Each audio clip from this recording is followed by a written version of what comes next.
आणि हे जे नदीकाठचे जेवढे पात्र आहेत, जेवढे या ठिकाणची पाझर तलाव आहेत, त्यावेळेस आदरणीय आमच्या इथले जे आमदार साहेब ते आज येणार होते, आले नाही त्यांना, तर त्यांच्या मदतीनं आम्ही सर्व गाळा प्रकल्पाचं काम या संस्थेने आणि बीजे संघटनेने या तालुक्यात पूर्णपणे आम्ही हे उचललेलं आहे. त्याचबरोबर आरोग्याच्या बाबतीमध्ये आतापर्यंत गेल्या दशकापासून आरोग्यामध्ये सर आम्ही अनेक विविध आमच्याकडे आतापर्यंत प्रत्येक वर्षी 2 वेळेस रक्तदान शिबिर होतं.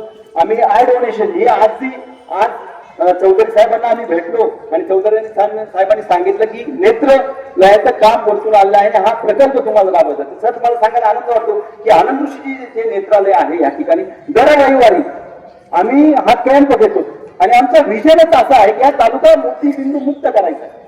तर आम्ही 1 महिनाभर झाला असं साधारण पावसाचे तुषार आनंदाने म्हटलं जातं की पावसाचे वार म्हणून आपण झेलत आहोत आणि मराठवाड्याच्या हृदयावर त्याचे उरण उठलेत असं म्हटलं तर वावगं नाही करणार.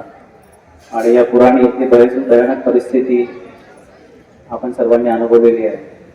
त्या पूरग्रस्तांच्या वेदना काही प्रमाणात का होईना निवारण व्हावे यासाठी आपण इथे त्यांना संसार उपयोगी साहित्य शिधा स्वरूपात आपण त्यांना वाटपाचा जो कार्यक्रम राबवला तो निश्चितच प्रशंसनीय होता आणि त्याच्यात आम्हाला सहभागी होता आलं याची मी धन्यता मानतो. त्याचप्रमाणे केवळ पूरग्रस्तांच्या शिधा वाटपाचा कार्यक्रम न घेता आपण पुरामध्ये उडी घेऊन प्राण्यांचे जीव वाचवणं, माणसाचे जीव वाचवणं आणि समाजाला मदत करणं या कर्तृत्ववान व्यक्तींचाही इथे आपण त्यांचंही स्वागत केलं, त्यांचाही आपण सत्कार केला आणि त्यात आम्हाला सामावून घेतलं. हा एक अत्यंत स्तुत्य उपक्रम होता. त्याचप्रमाणे या कार्यक्रमासाठी जे आपण आनंद ऋषी नेत्रालय यांच्यातर्फे इथे जी सुविधा उपलब्ध केली आहे, आपण आता सुद्धा पाहत आहोत की तिथे जे लाभार्थी आहेत ते गर्दी करून आहेत.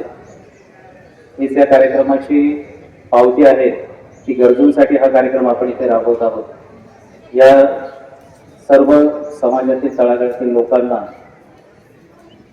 डोळ्याचे उपचार आपण पाहतो की ज्याप्रमाणे वय वाढतं त्याप्रमाणे चष्मा, नंतर मोतीबिंदू, नंतर काचबिंदू आणि त्याच्यापेक्षा भयंकर स्वरूपाचे काही आजार आहेत की ज्यांना वेळेत डोळ्याचे उपचार जर झाले